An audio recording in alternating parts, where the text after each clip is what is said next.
이번 주 시작입니다.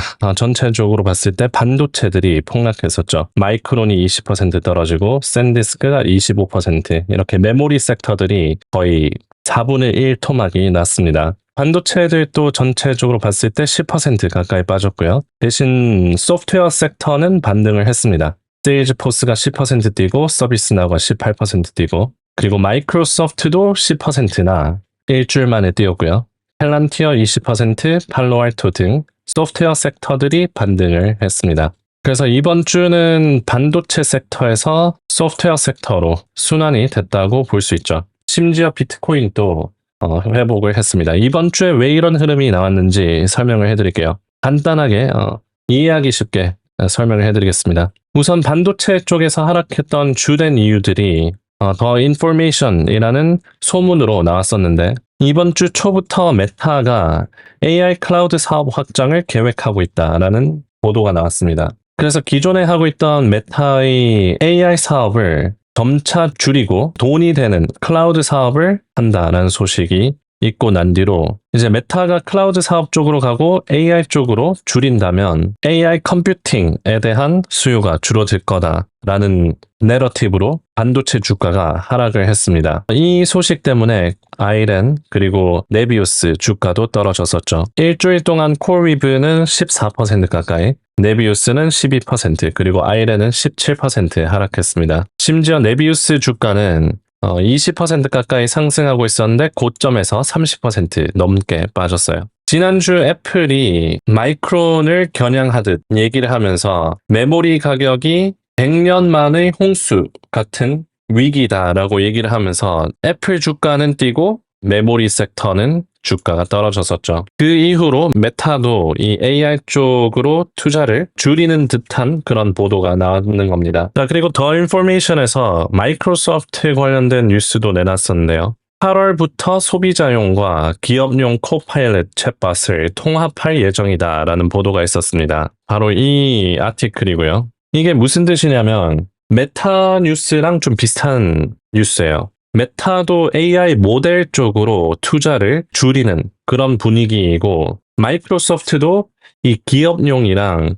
소비자용이랑 이 챗봇을 동일하게 한다라는 내용입니다. 그만큼 이 기업용들에게 어필이 될 만한 그 정도의 기술력이 안 된다고도 해석해 볼 수도 있죠. 기업용이랑 소비자용이랑 동일하게 하는 그런 전략을 이 마이크로소프트가 취한다라는 보도가 나오고, 마찬가지로 마이크로소프트도 메타처럼 코파일럿이라는 이 AI 모델이 엔트로픽이랑 오픈 AI랑 제미나이 AI 모델에게 뒤처지는 그런 분위기를 냈습니다. 그래서 메타가 AI 모델 쪽으로 줄인다라는 얘기가 나오고 주가가 그 당시에 크게 하락을 했었고요. 그리고 마이크로소프트도 AI 모델 쪽에 투자를 덜 할 것 같은 그런 분위기를 내면서 주가가 또 추가적으로 하락을 했습니다. 자, 그래서 생각해 보시면 이제 빅테크들 중에서 이 메모리 쪽으로 지출이 생겨야 되는데, 빅테크들은 메모리 가격이 낮으면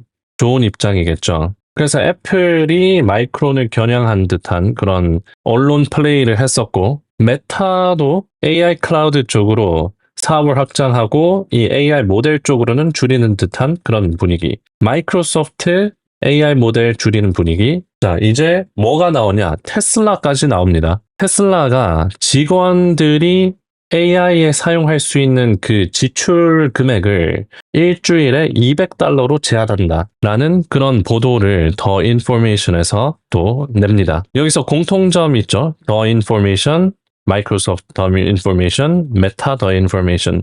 그래서 언론 보도도 이 여러 군데에서 나온 게 아니라 더 인포메이션이라는 곳에서 나왔다는 점, 약간 수상하긴 하지만 시장을 움직이긴 했습니다. 이제 뭐가 남았을까요? 이제 아마존이랑 구글 남았네요. 빅테크들 중에서. 여튼 테슬라가 이 직원들이 AI에 토큰을 많이 사용하면 사용할수록 좋다라는 그런 분위기에서 이 제한하는 분위기가 나오니까 또 주가가 반도체 쪽으로 떨어졌습니다. 그래서 이번 주에 이런 결과가 나진 거고요. 마이크론이 20% 떨어지고 샌디스크가 25% 떨군 겁니다. 웨스턴 디지털도 20% 떨어졌고요. 자, 그리고 이번 또 다른 이유로는 3분기가 이번 주 첫 시작이었죠. 3분기 시작하면서 이제 새로운 포트폴리오를 구성하고 싶은 것도 있을 거고, 그래서 AI 쪽에서 소프트웨어, 이 가치가 낮게 평가된 소프트웨어 쪽으로 매수가 들어오고, 심지어 비트코인도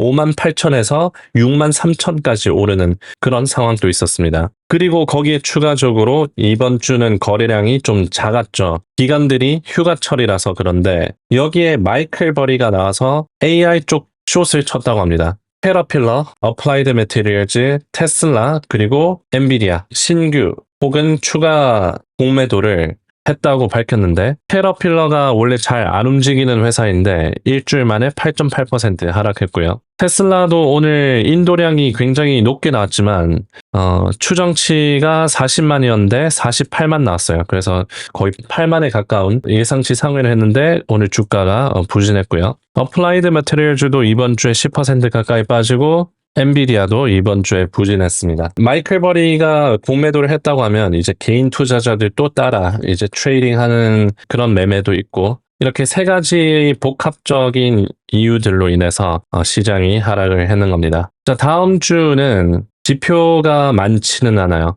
그리고 실적 발표가 이제 들어가기 일주일 전에 반도체 쪽에 계속해서 집중을 할 겁니다. 그래서 이번 주에 크게 하락한 이 반도체 쪽이랑 이번 주에 크게 상승한 다우존스 섹터와 소프트웨어 섹터들이 다시 순환되는지 시장이 확인을 할 거고요. 이번 주에 트럼프 대통령이 마이크론이 좋은 회사다라고 2번이나 리딩을 했는데도 불구하고 마이크론이 떨어진 것도 좀 흥미로웠던 점인 것 같습니다. 이렇게 트루소셜에 마이크론과 같은 기업들이 미국에서 전 세계 어느 나라보다 더 잘하고 있다고 얘기하면서, 오늘은 마이크론이 주가가 9포인트 올랐다고 얘기하면서 마이크론 고맙다까지 얘기를 합니다. 주가가 올랐다라고까지 얘기를 했는데 오늘 정작 메모리 섹터들은 약한 모습을 보였었죠. 그만큼 트럼프 행정부에서는 이 마이크론과 메모리 섹터를 계속 좀 밀어주는 그런 분위기를 내고 있긴 합니다. 마이크론 CEO도 굉장히 정치적으로 굉장히 뛰어난 자질을 나타내고 있는 것으로 보이고요. 바이든 행정부 때도 굉장히 많은 지원금을 받기도 했고, 더 칩스 액트로 인해서 많은 수혜를 얻었었죠. 그리고 트럼프 행정부 때도 트럼프 대통령이 임기를 처음 시작하고 난 뒤로부터 축하한다고 얘기를 하면서, 또 트럼프의 정책적으로 왼팔인 하워드 루트닉이랑 또 굉장히 친밀한 모습을 이렇게 보이고 있습니다. 하워드 루트닉 상무부 장관이 마이크론에 대한 칭찬도 아낌없이 인터뷰에서 하기도 했었죠. 자, 그래서 오늘 영상을 요약하자면, 이번 주에 빅테크들 쪽에서 이 자본 지출을 줄인다라는 그런 우려감 때문에 반도체들이 떨어졌었고, 3분기가 시작하면서 이제 새로운 트레이딩이 일어나고 있고, AI 쪽에서 소프트웨어 쪽으로, 그리고 BAI 쪽으로 순환되는 그런 흐름이 있었고, 그리고 마이클 버리가 AI 쪽의 공매도를 언급하면서 이 낮은 거래량에서 매도세를 촉발시킨 이 세 가지 이슈 때문에 이번 주 시장이 이렇게 움직였습니다. 고정 댓글에 있는 유튜브 멤버십에 가입하시면요, 텔레그램 방이 있는데 시장 흐름을 파악하는 데 도움을 드리고, 그리고 회사들을 언제 사고 팔아야 되는지에 대한 아이디어들도 드리고 있습니다. 예를 들어서 테슬라가 392달러 이번 주에 찍었는데 385까지 떨어질 걸 가정하고 분할 매수로 추천을 해드렸고요. 차트와 설명을 해드리면서 왜 그 가격에 사는 게 좋은지 알 수 있게 도와드리고 있습니다. 제가 이때 리딩 해드렸던 가격이 테슬라가 392달러였는데요. 오늘 393 위에서 끝나고, 그리고 장외 거래소도 상승했습니다. 마이크론도 언제 사면 좋은지 설명을 해드렸는데 950달러 찍으면 매수할 만하다고 말씀드렸습니다. 마이크론이 이번에 하락했었을 때 1200달러에서 953달러를 찍고 매수가 들어왔어요. 그리고 오늘 테슬라 인도량이 나오기 전에 월가의 추정치와 이 주주들이 생각하는 실질적인 추정치에 대한 설명도 미리 해드렸고요. 이번에 테슬라가 인도량 추정치 48만이 나오면서 월가의 생각이랑 테슬라 주주들의 추정치랑 그 추정치 둘 다 상회했다. 라고 이해하실 수 있었을 겁니다. 등등 텔레그램이 굉장히 투자자분들한테 도움이 되고 있고요. 벌써 1200명 분들이 함께 하고 계십니다. 이분들이 들어와서 계속 계시는 거는 도움이 되니까 계속 있는 거겠죠. 그래서 고정 댓글 혹은 유튜브 멤버십으로 바로 가입하시면 텔레그램에 들어오는 방법이 있으니까 한번 확인해 보시기 바랍니다. 자, 그러면 오늘 영상은 여기까지고요. 주말에 또 분석 관련된 영상이 있으면 또 올려드리도록 하겠습니다. 다음 영상에서 뵙겠습니다.